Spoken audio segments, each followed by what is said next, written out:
นอกจากรถแมคโครเพิ่นว่ามื้อนั้นให้ทีมงานเราใต้ครับไปทำรถแมคโครเพิ่นน่ะรถดุดนั่นแหละเพิ่นว่าลองไปทำเขาเบิ่งว่าเข้าสิอันนี้บ่สิฮับบ่แต่ว่าจักเราน้องจักเพิ่นไปทำบ่บ่ได้รู้ตอนนั้นบ่ไหวดอกแมคโครแล้วคืออ้ายเพิ่นว่ามื้อนั้นอยากให้ซองกระต่อนี้เอาออกเพิ่นน่ะนี่กระต่อนี้กับตอนนี้ถ้าแล้วตอนนั้นบางทีตัวเองก็สิลดราคาคือกันรถยุดไปเฮาไปจ้างแมคโครมาเท่าไหร่บัดสมมุติว่าก็ต่อเนี่ยโคแห้งแพงโอ้แพงเลยมากันเลยคันได้หันมื้ออื่นเลยบ่กะว่าคำมาแล้วก็มื้ออื่นแล้วแหละใส่เลยน้องมื้อนี้ทีมงานเฮาบัดนี้ขุดตัวนี้พี่น้องนี่บ่แม่นน้อยๆได้พี่เห็นบ่เบากูขุดอยู่นี่พี่น้องเนาะปุก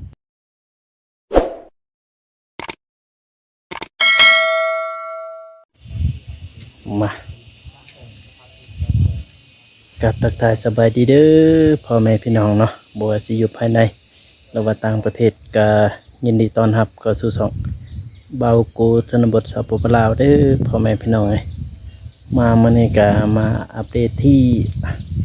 ดินเนาะที่ดินน้องชาลีเนาะทีมงานเฮาก็เข้ามาแล้วเนาะพี่น้องเนาะทั้งเราเตียงทองแล้วก็ทีมงานเราใต้เฮาเนาะเพราะว่าเขาเจ้ามาจากผู้เตียในบ้านเนาะพี่น้องเนาะมาเมื่อกี้เห็นเขาจะว่าไปถามเรื่องรถแมคโครเนาะหรือว่ารถจกมาจกกระต่อใหม่เนาะพี่น้องเนาะว่าสิได้บ่เนาะว่าสิมีรถบ่เนาะเดี๋ยวเราไปทักถามหรือว่าทักทายเพิ่นไปถามเพิ่นเลยเนาะว่าสิได้บ่เนาะไปทีมงานเฮาก็มาเรียบร้อยฮอนแดดโน้ยเพื่อสิได้ไม่น้อยๆได้อันนี้มันก็ไปจอกลงไปจอกลงไปเอาไปจับว่านี่แหละเป็นไม้หรือว่ากระตอที่ว่าเฮาขุดในเมื่อกี้พี่น้องไงว่ารถแมคโครว่าจะมาได้บ่เนาะเพราะว่าทีมงานเฮาไปถาม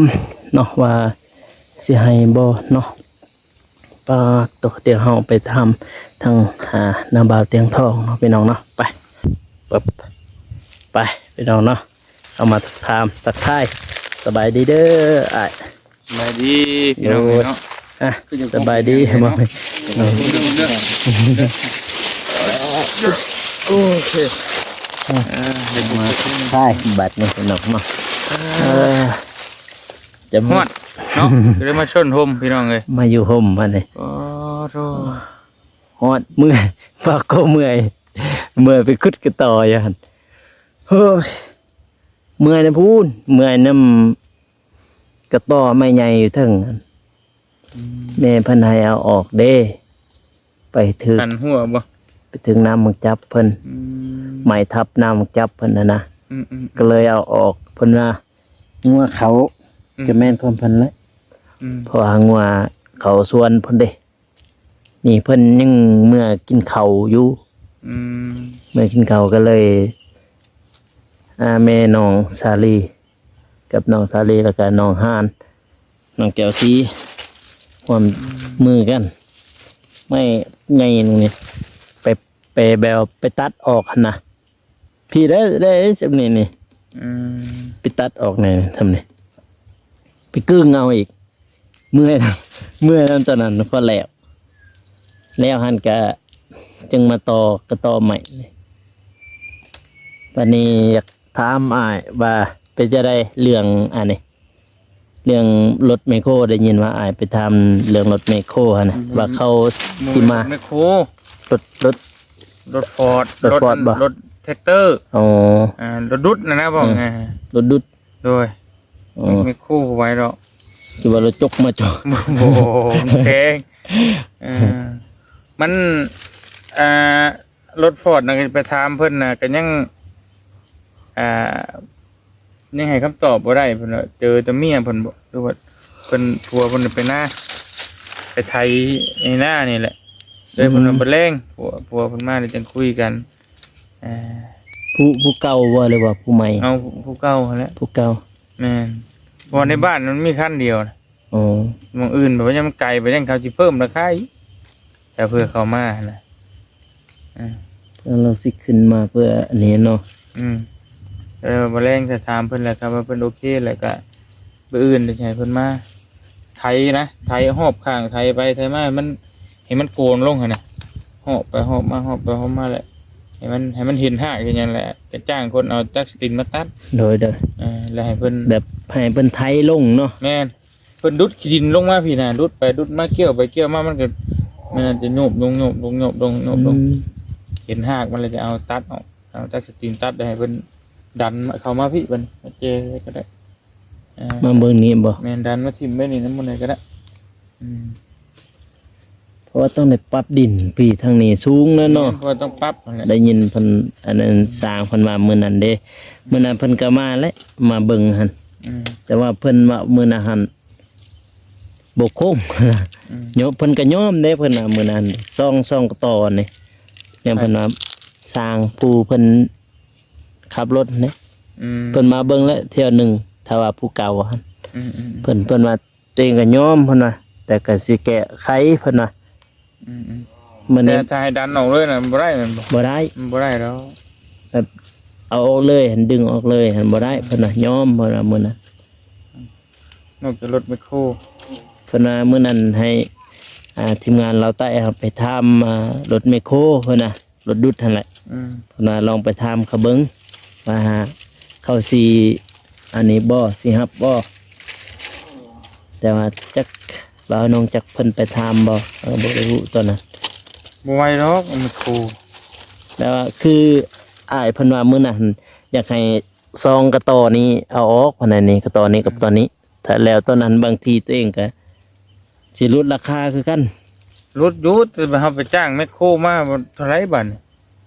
สมมุติว่าก็ต่อเนี่ยโคแห้งแพงโอ้แพงเลย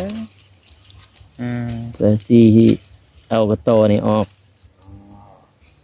บ่เป็นง่ายเมื่อกี้นี่คอยขุดตัวนั้นขุดก็ได้อยู่แต่มันบ่ง่ายเปิดคิดมึงได้อยู่บ่ถ้าไม่คิดว่าถ้าบ่ได้รถโคแนวอันนั้นเราว่าตัวเองก็ยอมมื้อนั้นแล้ว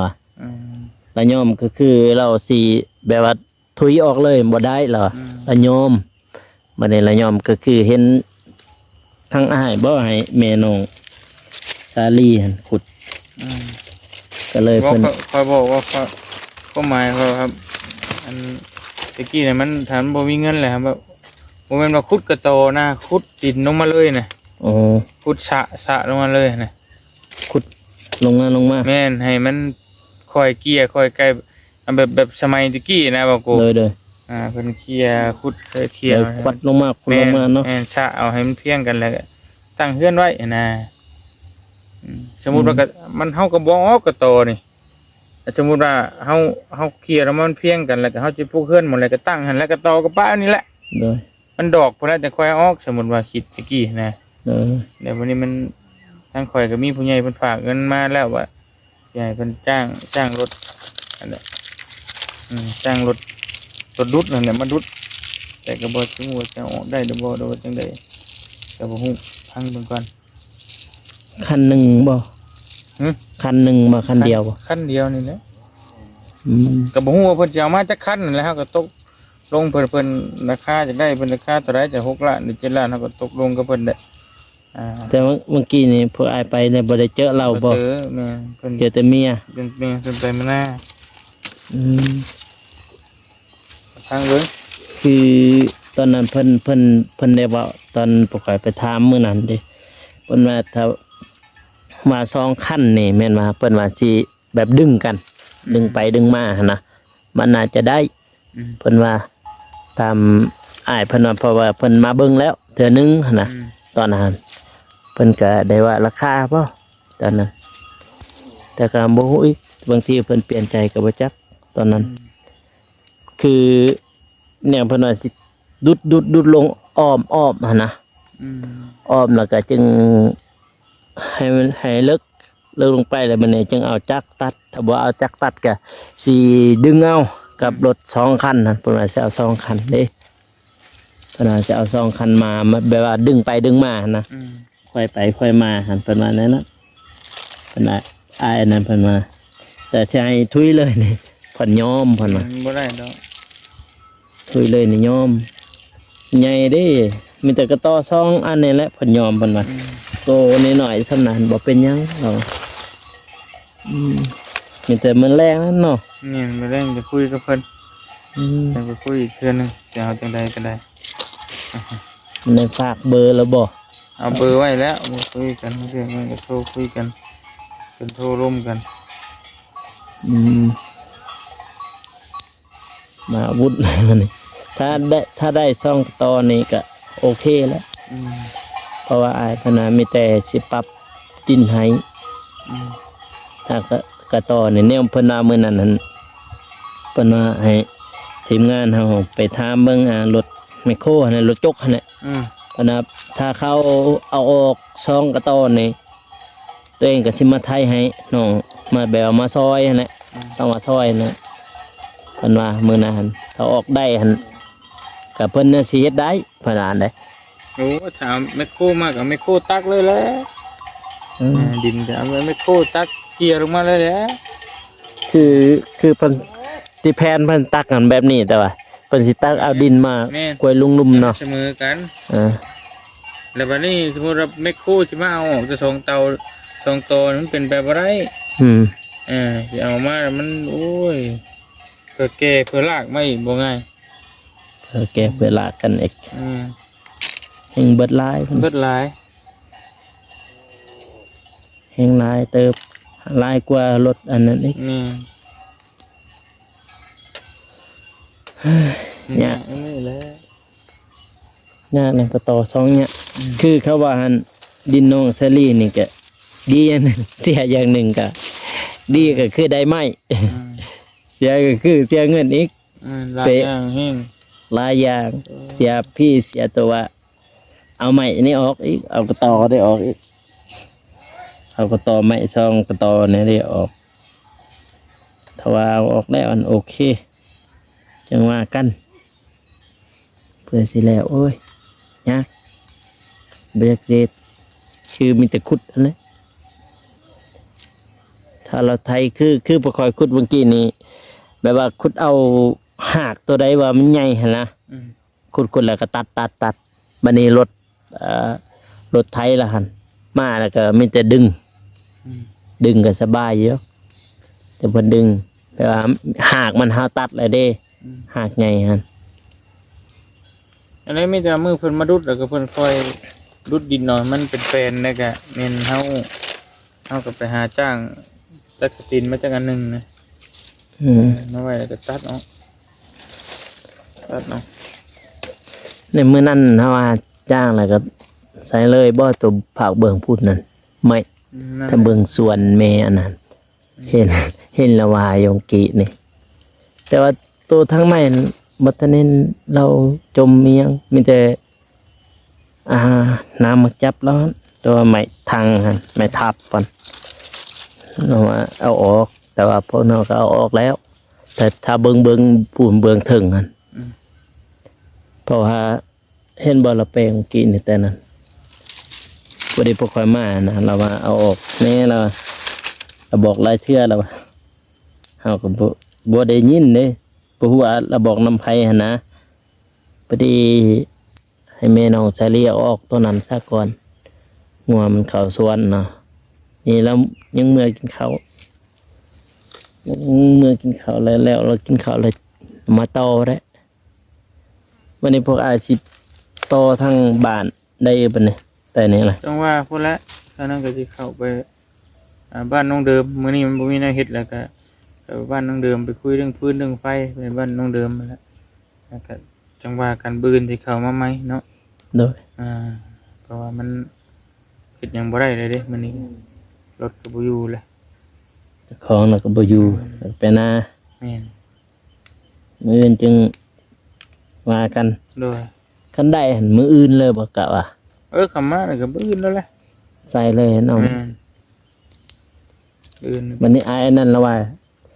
ในมื้อนั้นนะตัวละว่าพุ่นไหนเราสิขึ้นทางพุ่นไหนเราสิขึ้นทางพุ่นไหน เราขึ้นทางนี้เอ็นบ่ได้มันค่าอันนั้นเด้ค่าโตไทยหั่นนะทางหลังทางกดหะ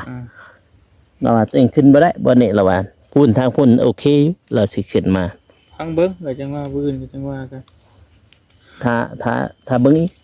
ถ้าเราว่าขึ้นทางนี้ได้อันมันจะดุด เอาก็ขุดเอาเขาว่านั่นก็เอาจนจกมาขุดเพราะให้มันนั่นได้ก็เป็นทาง แผงทางเพราะว่าให้เรามา แต่ว่าพวกแม่น้องซาลีก็ขุดได้อานานก็ต่อใหม่แล้วขุดมีหากใหญ่เด้หากใหญ่ก็น่าจะได้อยู่เขาว่า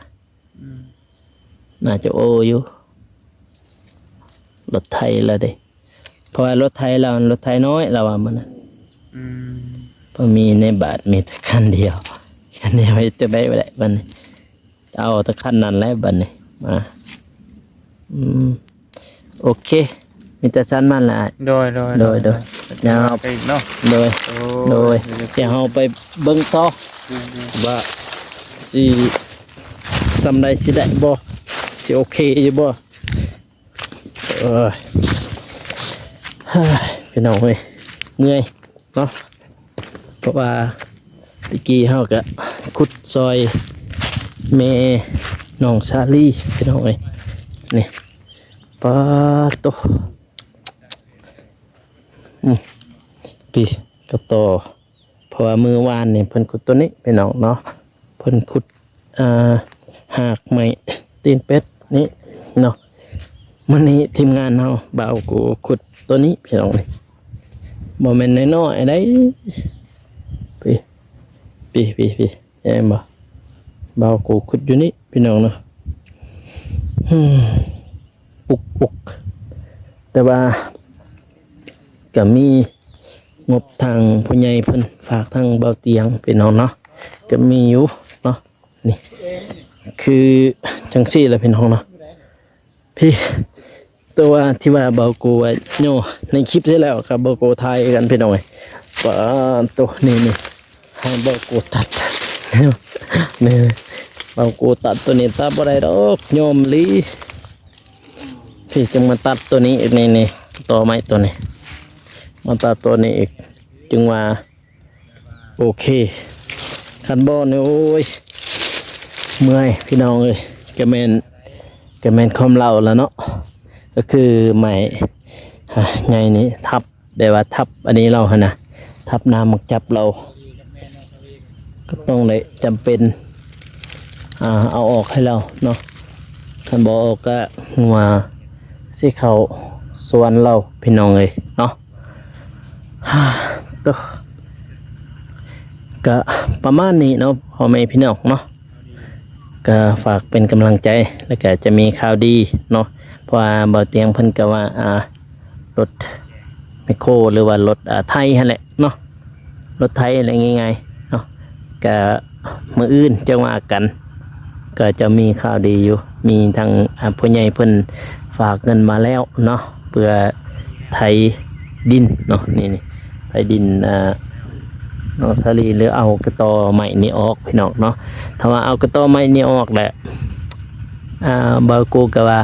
โอเคเลยเด้แบบว่าผ่านนะเพราะว่าเมื่อนั้นเฮาทำทางหันแกว่าเพิ่นโอกเพิ่นว่ายังโยมนะยังโยมนี่เพิ่นขุดจังซี่นี่ก็ถือว่าโอเคอยู่